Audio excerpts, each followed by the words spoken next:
Good morning, everyone! Mag-ready tayo ng almusal. Solo na ako dito sa bahay, nakapasok na lahat. So, kakain muna ako kasi maaga ang uwian ng alaga ko ngayon. Kaya kailangan ko umalis ng maaga. Pero bago pala maghanda ng almusal, magtitimbang muna pala ako. Kasi, binabantayan ko kasi yung aking timbang. Dati nagda-diet ako, kontrolado talaga yung pagkain ko. Pero dahil nga meron akong mga something na nararamdaman, ay binabantayan ko yung aking timbang. Siguro mga 2 months na hindi ako nagko-control sa pagkain. Talagang kinakain ko kung anong pagkain na gusto ko. Tapos, lagi ako nag-monitor ng timbang. Nag-start ako mag-monitor ng timbang ko is, ang timbang ko ay nasa 53. Bumaba siya ng 52, 51. Last week, nag-check ako, 50 na siya. Tapos, hindi ko na ulit na-check. So, tingnan natin kung may pagbabago. Gamitin natin yung timbangan niya. Ang ganda ng timbangan niya. Binili sa Miniso. 50 pa rin naman pala. Okay pa din. Huwag lang siyang bababa ng sobra. Kasi, syempre, nakakatakot na pag ganun, di ba? So, kakain muna ako kasi magna-9 na. Kailangan ko umalis ng 9:30. Magpa-fry lang ako ng egg. 2 itlog. Para alaman sa tinapay. Walang palaman eh. Kasi tingnan nyo yung ano ko, parang bagsak na yung face ko. Kasi nga, pumaya talaga.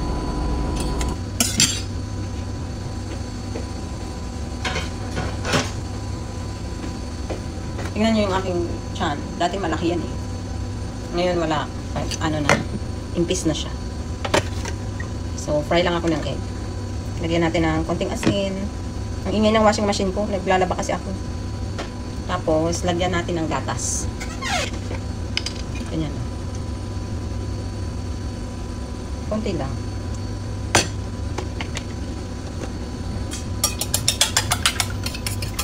Busy na naman ang person for today's video. Kasi yung alaga ko ay exam day nila the whole week. Eh, maagang uwian, 11. So, dito siya maglalang sa bahay. Kailangan ko mag-prepare ng pang-lunch niya. Ay, kung pa naman nagluluto. Kaya na walang choice. Dapat, sa labas kami kakain. Ay, parang masyado pang maaga kung sa labas. Dito na lang. Kasi 11 eh. Kung 12 sana, pwede na. Kaya lang. 11 kasi ang uwian. Kaya no choice. Ganito lang magluto ng egg para mas masarap. Lagyan nyo ng gatas. Masarap siya. Promise. Try nyo din. Kung wala namang gatas, ay okay lang din naman.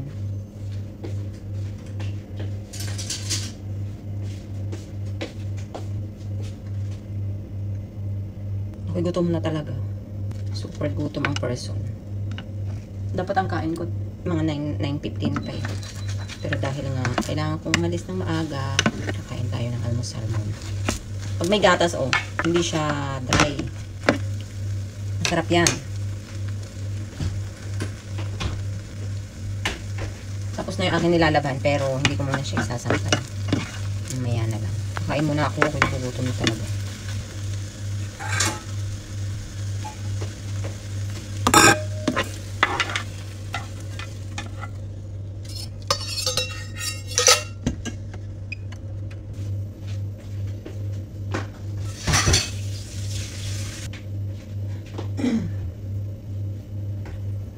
Sunog na. Nilabas ko sa washing yung mga nilaban kasi may isasalang pa ako para matapos bago ako umalis. Hindi ka nang masunog ang aking niluluto. Diba? Luto na siya. May palaman na ako. Sinalang ko na yung aking pangalawang labahan. Ngayon naman ay magtitimpla naman tayo ng kape naman. Alam mo naman, hindi pwede mawala ang coffee. Hindi na ako nagti-3-in-1 ngayon kasi dati ang lakas ko magkape kasi tapos puro 3-in-1 ang ginagamit ko. Pero simula nag-abroad ako, puro 3-in-1 ang kinakape ko. Ilang taon na ako dito. Tapos, lately, na-realize ko na talagang hindi maganda sa katawan, lalo na pagka medyo nagkakaedad na, diba? So, nag-switch ulit ako dito sa black coffee. Hindi rin ako nagsusugar. So, 3 ganito ang nilalagay ko.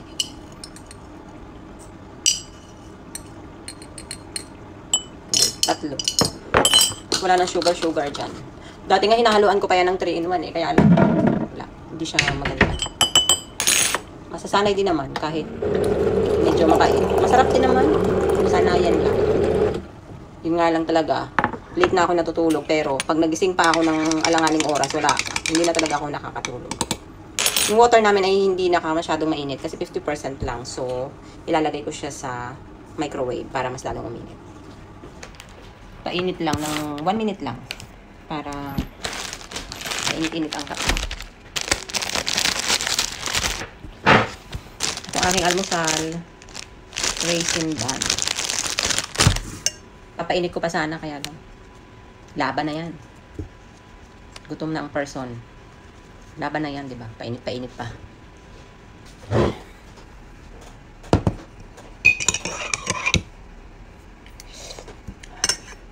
Tinikman. Kala mo nagsusugar. Ganon din naman ang lasa, mapait. Palaman natin yan.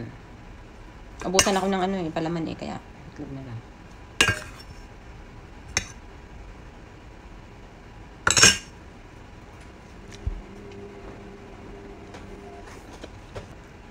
Kain tayo, guys. Sarap ng itlog.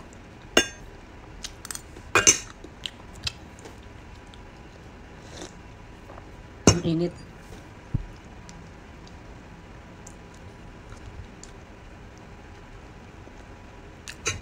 Kailangan ko na magmadali kasi inaantay ako ng sampayan ko. Sobrang dami. Tapos may isang salang pa dun. Ayun yung sampayan ko. Sa sofa. Diba? Nilagay ko na muna dun. Doon na muna siya. Pagkakain ko, saka ko siya isasampay. Kailangan ko magmadali kasi past 9 na. Bago mag-10, kailangan kong malis.